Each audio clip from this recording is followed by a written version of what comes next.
Hello and welcome back. उम्मीद करता हूँ आप सब खैरियत से होंगे। दोस्तों, जैसा कि हम हर चीज़ इंडिया के साथ कंपेयर करते हैं, चाहे उनकी इकोनॉमी हो, चाहे उनके मुआशी हालात हों, चाहे उनकी क्रिकेट टीम हो, तो आज जैसा कि उनकी जो इकोनॉमी है वो हमारी रेंज से बाहर होती जा रही है, इसी तरह हमें ये लगता है कि जो उनकी क्रिकेट टीम है वो भी हमारी रेंज से बाहर होती जा रही है। तो आज की इस वीडियो के अंदर हम बात करने वाले हैं वर्ल्ड कप 2024 के हवाले से कि इंडिया की टीम्स को कौन से प्रॉब्लम्स फेस करने को मिल रहे हैं और इसके साथ कंपैरिजन में पाकिस्तान की टीम को कौन से प्रॉब्लम फेस करने को मिल रहे हैं। हमने ये एनालिसिस किया है कि जो इंडिया की टीम है उनके जो प्रॉब्लम्स हैं वो उनको अच्छे प्रॉब्लम्स फेस करने को मिल रहे हैं, और हमारी जो पाकिस्तानी टीम है उनके जो प्रॉब्लम्स हैं वो ऐसे प्रॉब्लम्स हैं जिनका उनके पास कोई सलूशन नहीं है। तो आज की इस वीडियो के अंदर हम डिटेल में बात करने वाले हैं। तो अगर आपने हमारे चैनल को सब्सक्राइब नहीं किया हुआ तो वो कर लें और वीडियो को लाजमी लाइक कर दें। तो वीडियो का स्टार्ट करते हैं। पहले हम इंडिया के प्रॉब्लम्स की बात करते हैं कि इंडिया को कौन से प्रॉब्लम्स फेस करने को मिल रहे हैं और उनके वो अच्छे प्रॉब्लम्स हैं। तो सबसे पहले अगर हम बात करें उनके जो ओपन हैं कि वो ओपन किससे करवाएं, उनके जो शुभमन गिल हैं उनसे करवाएं या जायसवाल से करवाएं। क्यों? कि वो उनमें से बेस्ट देखना चाह रहे हैं कि उनमें से बेस्ट कौन डिलीवर कर सकता है। वो इन दोनों में से किसी को भी मतलब पिक कर लें, आंखें बंद करके वो पिक कर लें तो इनका ये पहला मसला हल हो जाता है। चाहे वो शुभमन गिल को पिक करें, चाहे वो जायसवाल को पिक करें। और अगर हम इनके बॉलिंग मिडल ऑर्डर की बात करें तो इनके पास आता है कुलदीप आ जाता है, उसके साथ रवि बिश्नोई है, रविंद्रा है और इसके साथ अश्विन आ जाता है। तो ये इनके पास चार ऑप्शन है। अब इनमें से इन्होंने चार बेस्ट मतलब इन चारों में से बेस्ट फाइंड करना है कि हमारे लिए वहाँ पे कंडीशन के अकॉर्डिंग बेस्ट कौन हो सकता है। तो मुझे लगता है कि ये अगर कुलदीप को अगर ये पिक कर लें, हमने जिस तरह से वर्ल्ड कप के अंदर देखा है कि जिस तरह से इन्होंने बॉलिंग की है तो ये बेस्ट ऑप्शन थी इनके लिए, और मुझे भी यही लगता है कि ये कुलदीप के साथ ही जाएंगे। तो देखो इनके पास बाकी ऑप्शन जो इनके पास बेंच बैठा हुआ है वो कितना बेस्ट है। इनके पास जो रवि बिश्नोई है और इनके साथ अश्विन है और जो रविंद्रा है ये बहुत ज़्यादा एक्सपीरियंस वाले हैं। तो ये इन चारों में से किसी एक को भी पिक कर लें तो इनका ये भी मसला हल होता है।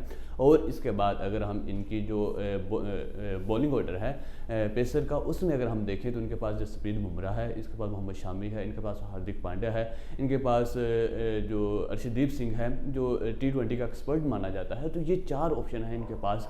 और तो ये इनमें से मतलब इनका जो ये बॉलिंग का भी मसला है ये भी मतलब रिजॉल्व होता है। और अगर ये वेस्ट इंडीज़ के अंदर खेलते हैं तो वहाँ पे डेफिनेटली ये तीन पेसर और दो स्पिनर के साथ जाएंगे। तो वहाँ पे अगर हम देखें कि ये किसको बिठाएंगे, ये मोहम्मद शामी को बिठाएंगे, ये मोहम्मद सिराज को बिठाएंगे, ये हार्दिक पांड्या को बिठाएंगे, तो ये किसको बिठाएंगे। तो ये मसले चल रहे हैं इनके इस टाइम पे कि हमारे पास जो ऑप्शन हैं उनमें से बेस्ट ऑप्शन हमारे पास कौन है, जो हमारी कंडीशन को, जो हमारी जो प्लेइंग 11 और इनका जो बेस्ट कम्बिनेशन किस तरह से बनाएं, ये प्रॉब्लम चल रहे हैं इंडिया के। और इसके साथ कंपैरेटिवली अगर हम पाकिस्तान की बात करें कि पाकिस्तान को इस टाइम पे क्या प्रॉब्लम फेस करने को मिल रहे हैं, तो पाकिस्तान का जो सबसे पहला और बड़ा मसला है कि हमारे पास जो ओपनर है ओपन कौन करेगा। मोहम्मद रिजवान जो उन्होंने इस न्यूजीलैंड सीरीज़ के अंदर ये गारंटी दिलाई है कि वो बेस्ट ऑप्शन है ओपन करने के लिए, लेकिन उसके साथ जो सैम अयूब हैं वो आएंगे, मोहम्मद हारिस आएंगे या फ़खर जमान आएंगे। तो ये हमारे पास ऑप्शंस नहीं हैं, ये हमारी मजबूरियां हैं, ये हम मतलब लैक ऑफ मतलब हमारे पास प्लेयर्स हैं, जो हमारे पास लैक ऑफ कम्बिनेशंस हैं कि जो हमारे पास हैं ही नहीं।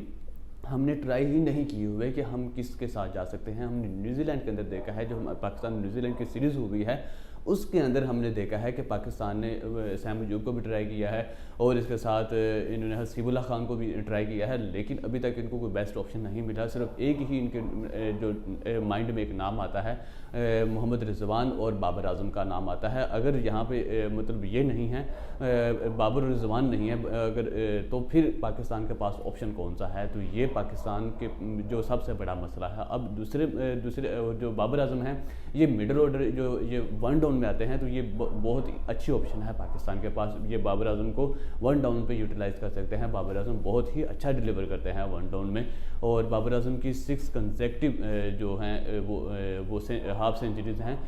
ये 3 इस न्यूजीलैंड और 3 इससे पहले जो सीरीज़ हुई है पाकिस्तान की, उस सीरीज़ में बाबर आजम ने 3 कंसेक्टिव उन्होंने हाफ सेंचुरीज़ की हुई हैं। तो इसके बाद अगर हम मिडल ऑर्डर में बैटिंग में की बात कर लें पाकिस्तान की, तो उसमें हमारे पास इफ्तिखार अहमद हैं, आज़म खान हैं और इसके साथ हमारे पास मोहम्मद नवाज़ और शादाब खान आते हैं। तो ये कभी कभार अच्छा कर जाते हैं, लेकिन वो ऐसा कॉन्फिडेंस नहीं देते जो हार्दिक पांड्या देते हैं, जो उनके सूर्य कुमार यादव देते हैं, जो उनके मतलब के आर राहुल देते हैं। वो ऐसा कॉन्फिडेंस नहीं देते। ये हमारे पास जो हैं इफ्तिखार अहमद हैं, आज़म खान हैं, और ये तो फिर अगर ये नहीं है तो फिर हमारे पास और कौन सी ऑप्शन है। मतलब हमारे पास जो हैं वो ही इतने अच्छे नहीं हैं कि हमें कोई और मतलब बेस्ट ऑप्शन देखने की ज़रूरत पड़े। जो हमारे पास ऑलरेडी खेल रहे हैं उन पे ही हमें कॉन्फिडेंस नहीं है। और इसके बाद अगर हम अपने स्पिनर्स की बात करें जो हमारे मिडल ओवर्स के अंदर आकर स्पिन करेंगे, तो उसमें हमारे पास कौन सी ऑप्शन है? उसामा मीर है,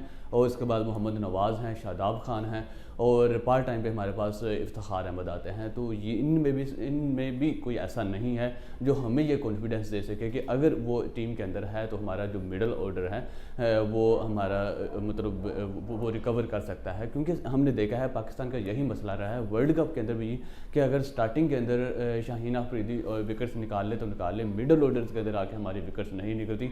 हमने ये न्यूजीलैंड के साथ जो 4th मैच हुआ था उसमें भी स्पेशली ये चीज़ फील की थी कि पहले 3 ओवर्स के अंदर शाहीन अफरीदी ने 3 विकेट्स को आउट कर दिया था, और उसके बाद टिल एंड हमारे जो मिडल ऑर्डर्स हैं वो विकेट नहीं निकाल सकते। तो पाकिस्तान का ये मसला है कि इनके पास कोई ऐसा स्पिनर नहीं है जो इनको ये कॉन्फिडेंस दे सके कि हम अगर ऊपर से विकेट्स नहीं तो हम विकेट दिला सकते हैं।